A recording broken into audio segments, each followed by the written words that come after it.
Menos. Ô, nem deu tempo de falar teste 3. Puta! Ai! Agora quebrou. Agora quebrou. Caraca, velho. Vocês viram o motor? Soltei. Agora que deu barulho de quebrar também.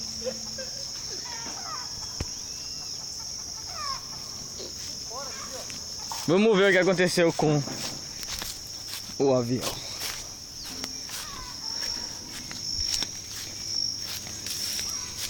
Vamos ver se o piloto ejetou também. Será que ele conseguiu escapar? Ou será que ele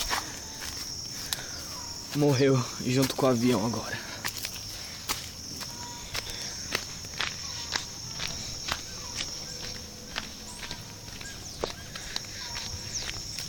O estralo foi grande.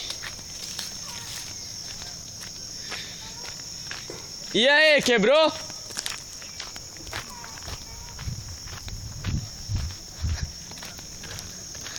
Vários destroços, podem ver.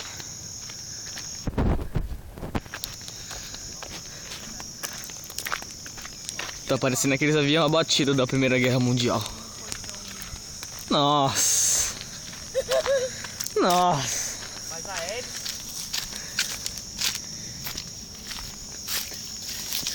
O detalhe agora é a hélice. Foi abatido. Segura aqui, ó. Deixa eu ver. Desliga aqui, peraí. Onde é que desliga aqui? Isso. Como é que eu faço? Vamos lá agora. Vai, quer ajuda aí? Não.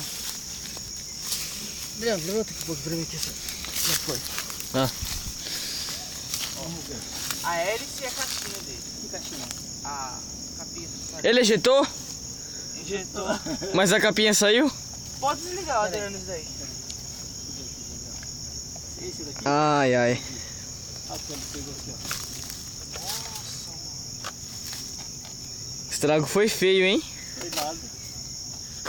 Pode desligar, Adriano. Pode deixar no chão o controle.